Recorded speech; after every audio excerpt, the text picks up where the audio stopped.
China is exercising caution as it eases restrictions nationwide. Health authorities in the country are stepping up medical services to prepare for a COVID wave.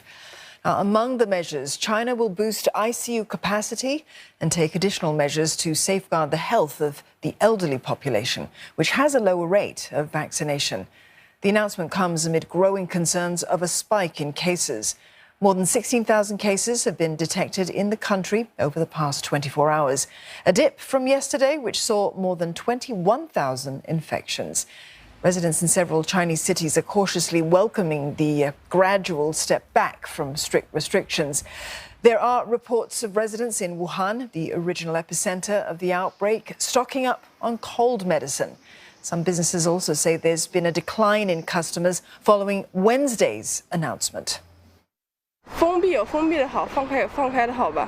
你封闭的话，起码那些无症状的都隔离在家里，或者在那个方舱里隔离起来了。但是现在开放了嘛，这些人就都出来了，所以说传染率就高了。现在我身边也有很多朋友都已经感冒了、发烧的症状出现的比较多了。我本人也是了。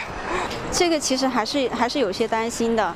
那包括我以前的工作的方式，是出差是常态化。那目前就是在放开的这个档口的这个过程中，我是没有准备要出差的，可能就是做好自己，然后后面根据疫情的一个变动再来决定。 Lo Minmin joins us live now for more on this. Minmin, significant changes to China's COVID restrictions in just the last 2 days. How is everyone adjusting there?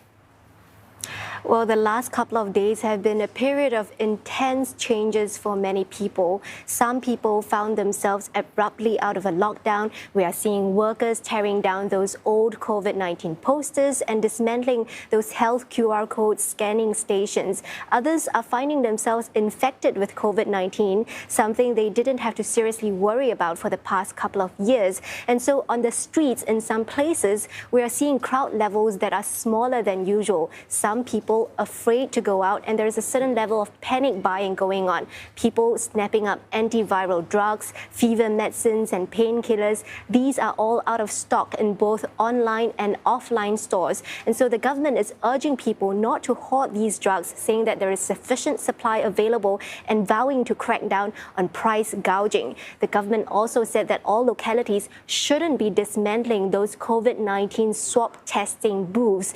This after the cancellation of PCR testing. Many people are saying that they are having trouble testing themselves for COVID-19. The government also said that hospitals should not be rejecting patients tested positive with COVID-19. This after reports of hospitals being overwhelmed with patients, some having to wait up to 2 hours to see a doctor. And doctors and nurses are asking patients to go home if they have mild symptoms because the hospitals do not have the capacity to take everyone in. At the same time, Minmin, the International Monetary Fund is describing China's loosening of these restrictions as a decisive move. Can we expect Beijing to further ease restrictions before the new year even, perhaps? It's very difficult to answer the question. We don't know what the government will announce in the coming weeks and months. There are some rumors flying around suggesting that the government could cut quarantine time for inbound travelers, but these are not confirmed officially. But the recent changes to COVID-19 policy, however, suggest a very decisive shift of strategy away from containment, which is to stop the virus in its tracks, towards mitigation, which is to protect the most vulnerable segments of society while allowing the virus to rip through society. We know this because the government is ramping up on its medical capacity and also saying that the elderly must now test themselves with rapid antigen tests once every 2 weeks, and the government will be distributing these test kits for free to the elderly.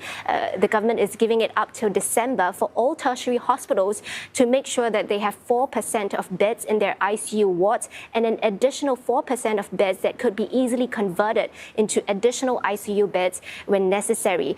They are also telling hospitals to train more doctors and nurses. 20 to 30% more hospital staff are needed to be trained with the skills to deal with ICU patients. Quarantine centers are going to be upgraded into treatment centers, and the government is ramping up the building of more fever clinics across the board. Now, all these measures suggest that the government is seriously preparing for the possibility of widespread cases in the coming months. Min Min, thank you for that update. Lo Min Min there.